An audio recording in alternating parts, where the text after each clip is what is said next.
Unity in Christ. Regardless of our ethnic background, cultural upbringing, or gender, when we are saved, we are to function as one unified family in Christ. Here's Dr. Gene Getz. Now, when these false teachers began to disturb the Galatians and to lead them astray, it wasn't only a doctrinal issue regarding their salvation, how they're saved. It also had relational ramifications in terms of how they lived together and who could be saved and who was accepted by God, which was part of their doctrinal issue. But it also affected them relationally. And so Paul goes on to say this in a very clear way, and I've called this oneness in Christ. It's a powerful statement. For through faith, you are all sons of God. Now there you could refer to the fact that we're all children of God. He's talking about both men and women. For through faith you are all sons of God in Christ Jesus. For those of you who are baptized into Christ have been clothed with Christ. There is no Jew or Greek or Gentile in Christ. No slaves are free. And slavery was very prominent throughout the Roman world. Neither male and female, since you're all one in Christ Jesus.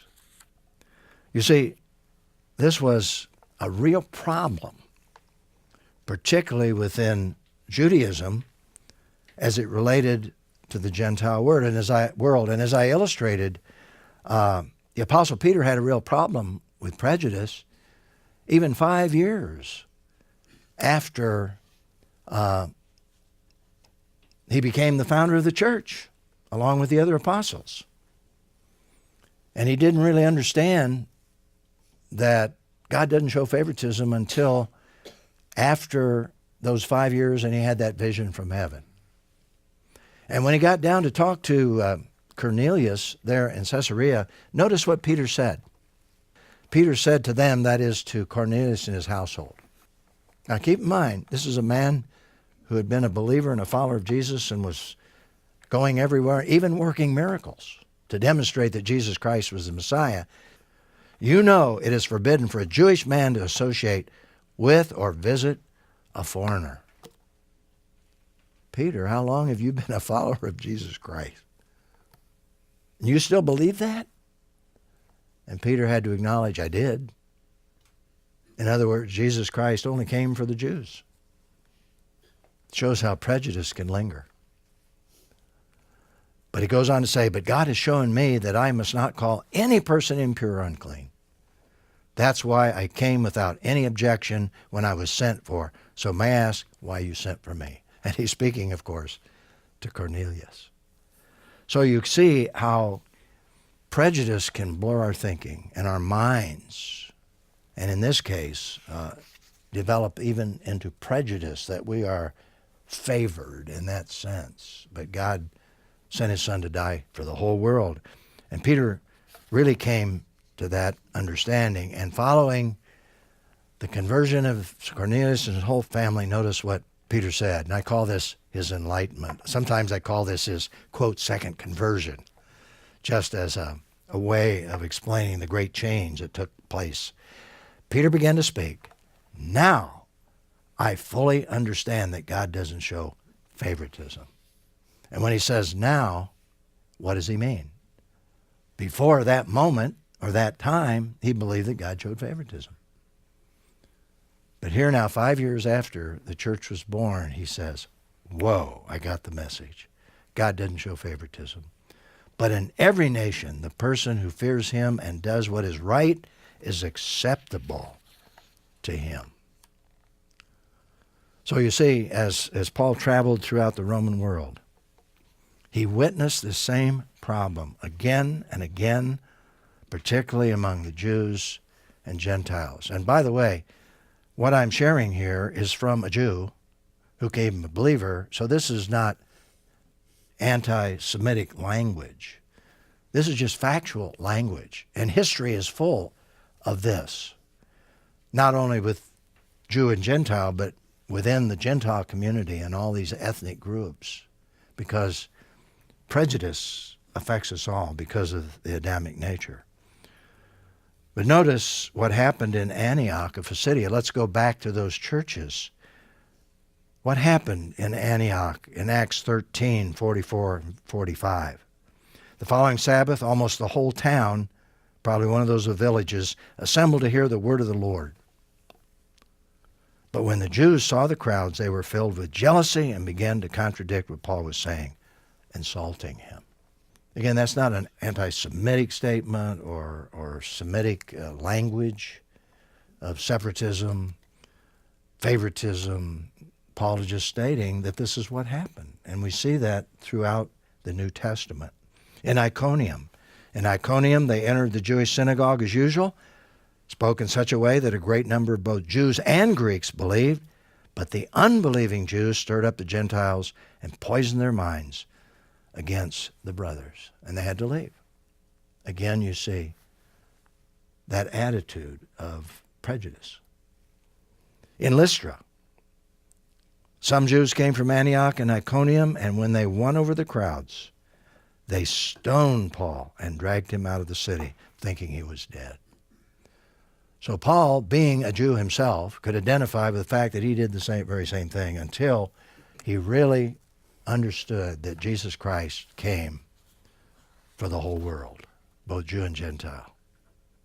God had chosen him and Israel out of paganism, become a light to the world through which he would reveal the Son of God who came to die for everyone.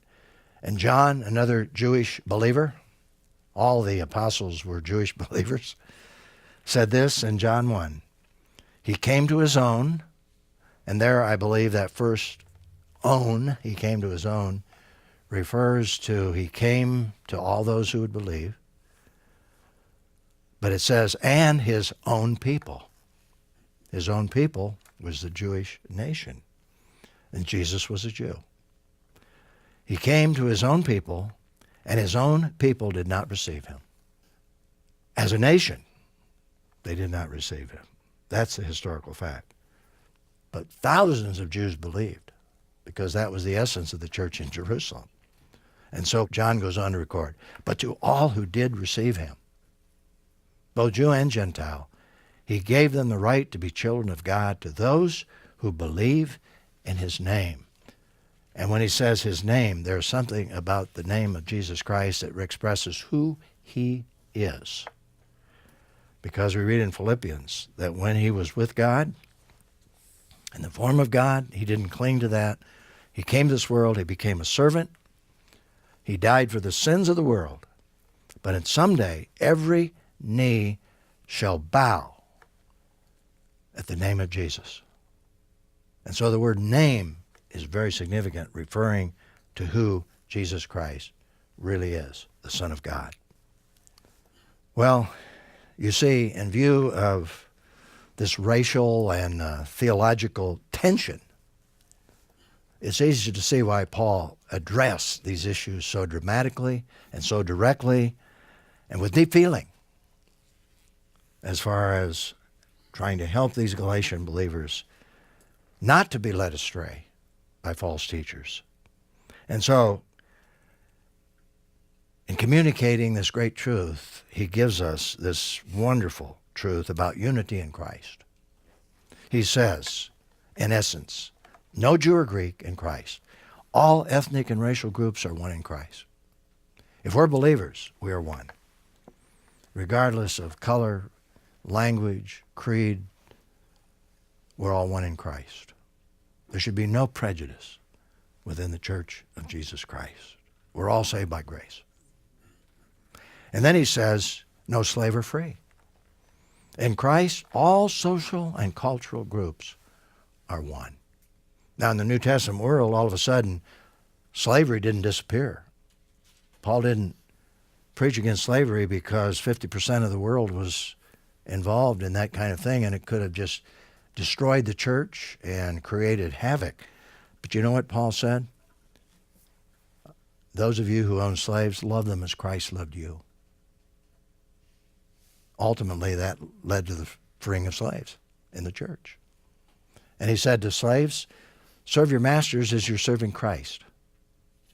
And when you put those two together, that great truth destroyed slavery in the church. Not in the Roman world, but within the church of Jesus Christ. No slave or free in Christ. No male or female. In Christ and from God's eternal perspective, there are no gender differences, neither male or female. Now, that raises a question. Paul is not teaching that men and women no longer exist as distinct sexual beings. He was not teaching that. But he's saying in Christ, God doesn't see that. We're one in him. Both male and female are one in Christ. And he certainly was teaching that women are not inferior to men, which was very common within the Gentile world and within the Jewish world. One well-known rabbi said in his literature, "I am so glad I was not born as a woman." That's documented. And that expressed some of the attitudes towards women. And so Paul is addressing that issue within the church of Jesus Christ. Now that leads us to a very practical question, and it's simply this. How can we practice oneness in the church and yet maintain certain roles God designed for both men and women? We are distinct as men and women.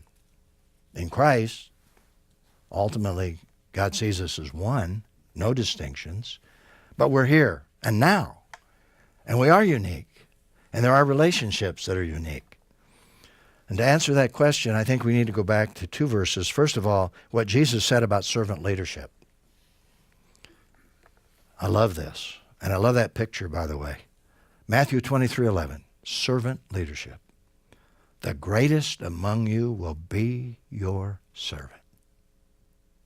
Boy, that's powerful. The greatest among you will be your servant. He that is greatest should be servant of all. But Jesus also set the example. And here was his example. He washed the disciples' feet. And when Jesus had washed their feet and put on his outer clothing, he reclined again and said to them, "Do you know what I have done for you?" And I think he looked about that room at those 11 men. Judas was no longer there. And I think with great deliberation and penetration, he said, "You call me teacher and Lord. And you're speaking rightly, since that's what I am. So, if I, your Lord and teacher, have washed your feet, I've served you with the most humble expression of service. In the New Testament world, of course, you also ought to wash one another's feet." And at that moment, by the way, they weren't willing to walk across the street for each other. They were arguing who's going to be the greatest in the kingdom. But Jesus says, "For I have given you an example that you also should do just as I have done for you." So that's basic to the relationships that we have with each other, in our marriages, in our families, and within the church. So let me just give you a quick summary. I can't explain this in detail, but hopefully this will become meaningful to you. Think of it this way. Here is an illustration of individual believers. Every individual Christian within the Church of Jesus Christ, and that circle represents the church. We're to serve one another in love. That's to be the concept that Jesus gave to us. However, we get married. You have a husband and wife. What does God say? Husbands, yes, you are to be a leader, but you're to be a servant leader. And you're to follow my example. And if you follow my example, you'll be willing to die for her. Literally. That's how much you demonstrate your love. And that's what it means that he that is greatest is servant. Powerful statement. What about the family? And all these circles were within the church. Husband and wife give birth to children. And then ideally, you have a father who is the primary servant leader, who's willing to give everything not just for his wife, but for the mother of his children and for his children. Boy, that's powerful and convicting, right? So here we see an illustration of what the Bible teaches to practice this servant leadership, even though we have these different roles. And then, of course, you have the church family. And as individuals and as a wife and husband and as a mother and father and children, we're all a part of this church family. And there's leaders that have been appointed, like Paul appointed, even in these churches in Galatia. But what happens? Elders with their wives become primary servant leaders within the church of Jesus Christ. So when we follow this model, following Jesus, we have an example of the way this can work out, even though we have roles that God established, but someday, when we're in Christ and with him, we will be as God sees us now, neither male or female. We are all one in Christ. So here's the principle. Regardless of our ethnic background, cultural upbringing, or gender, when we're saved, we are to function as one unified family